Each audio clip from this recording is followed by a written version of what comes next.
All right, in an NFL offseason that was just defined by these billion-dollar spending sprees, one team, well, they chose a radically different path. The Indianapolis Colts stayed quiet. They're betting their future not on some blockbuster free agents, but on two massive gambles and a philosophy of just unwavering faith. Today on NFL Nexus, we are breaking down the Colts' high-stakes strategy that, let's be honest, is either going to be hailed as genius or condemned as a massive franchise-altering mistake. So while you had all these other teams throwing millions and millions of dollars around in the first few days of free agency, the Colts were, well, they were conspicuously quiet. This passive approach left what multiple sources have called a glaring hole right in the middle of their roster, and they're talking specifically about the linebacker position. It was a move or a non-move, really, that left a lot of analysts and fans just kind of scratching their heads. Okay, let's really get into this. And this, of course, brings us to the central question of this entire explainer. What was the thinking here? I mean, was this a colossal miscalculation, a total failure to address a critical need, or is there a deliberate, calculated plan working behind the scenes? Well, as it turns out, the answer is rooted in this really high-risk, high-reward philosophy that is going to look either brilliant or absolutely disastrous by the end of the season. So here's how we're going to break it all down for you. First up, we're going to set the stage by taking a closer look at their quiet offseason. Then, we'll analyze the two monumental bets they are making on key players, one young guy and one veteran. From there, we'll uncover the core philosophy that's driving every single one of these decisions. And finally, we'll look at what it all means for what is shaping up to be a make-or-break 2026 season. So let's kick things off with their offseason. You know, while all the headlines were dominated by big names changing teams, the Colts' biggest moves were actually happening inside their own building. Their strategy wasn't about going out and acquiring new talent, it was all about investing in their existing core. They made it an absolute priority to secure their own key free agents, and that sent a really clear message. They believe the foundation for success is already here. And this is where that contrast becomes so stark.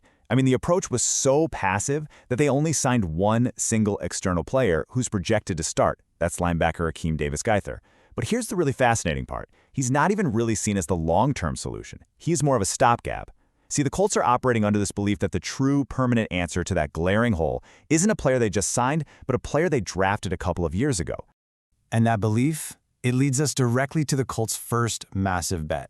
This wager isn't on some proven star. No, it's on a young, really talented, and unfortunately pretty injury-plagued player named Jalen Carlise. He is the absolute embodiment of the homegrown hope this entire strategy is really built on. Man, his career so far has been a true roller coaster. The Colts saw something special in him, drafting him in the 5th round back in 2024 and immediately converting him from a college safety to an NFL linebacker. And you know what? At first, the bet looked like a genius move. In his rookie year, he flashed incredible potential, he earned a starting job, and people were calling him the team's best coverage linebacker, before a season-ending injury just cut it all short. Then, 2025 was even more frustrating. He only played in 3 games. Which brings us to right now, a make-or-break 2026, where a wide-open starting job is just sitting there waiting for him if, and believe me, it is a monumental if, he can finally stay on the field. This quote right here from General Manager Chris Ballard, it's like the Rosetta Stone for understanding the team's entire mindset. It lays out their whole plan, their whole calculus regarding that linebacker position. He's not hedging his bets. He is stating their plan outright. So let's break down the 3 crucial parts of this statement, because each one reveals another layer of their gamble. First, and this is the most important part, Ballard states the non-negotiable prerequisite, JC has to stay healthy. Look, this isn't just some throwaway coach speak. After 2 full seasons that were just derailed by injuries, this is the absolute foundation of the entire bet. His talent, his potential, his work ethic, none of it, and I mean none of it, matters if he cannot stay on the field. The Colts are acknowledging this risk right up front. The very first step in this grand plan is just getting Carlise to training camp at 100%.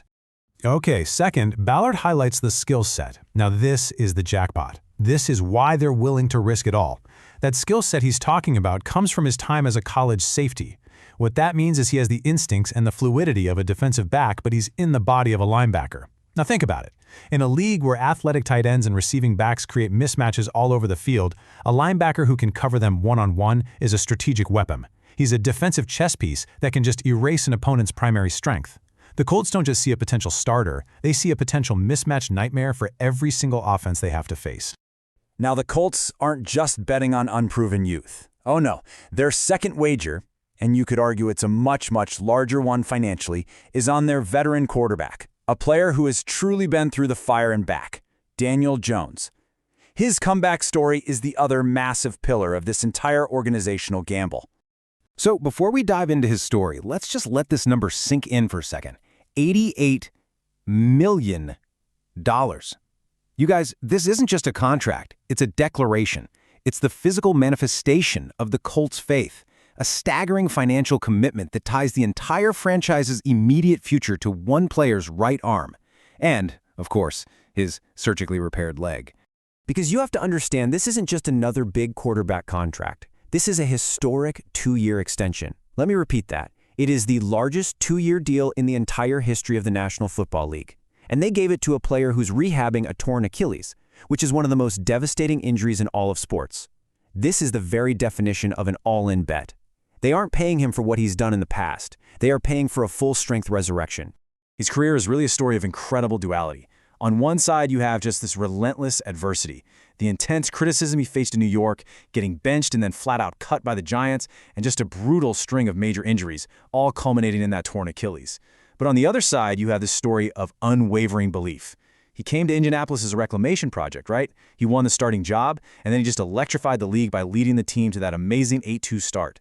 The Colts saw that resilience, they saw that leadership, and they rewarded it with complete faith of the coaching staff and that record-shattering contract.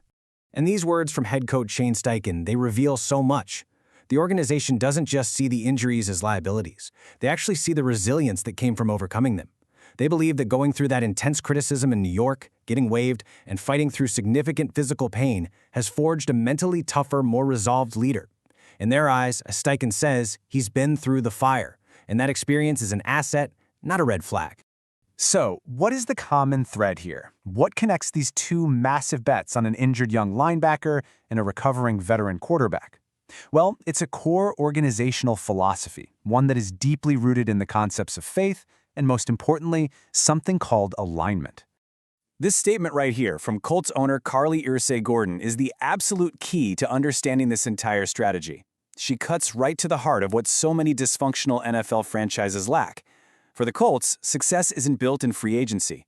It starts with that unshakable bond and that shared vision between the head coach and the quarterback. When she says you're kind of screwed if that belief isn't there, she's highlighting what the Colts believe is their ultimate competitive advantage.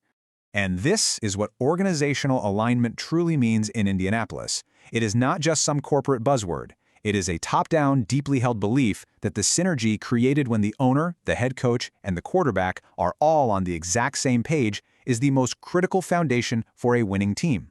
They are making a calculated bet that this unified vision, specifically the one shared between Shane Steichen and Daniel Jones, is ultimately more valuable and more sustainable than any high-priced free agent they could have possibly signed from another team. So this brings us to our final and, most crucial section. What is truly at stake here?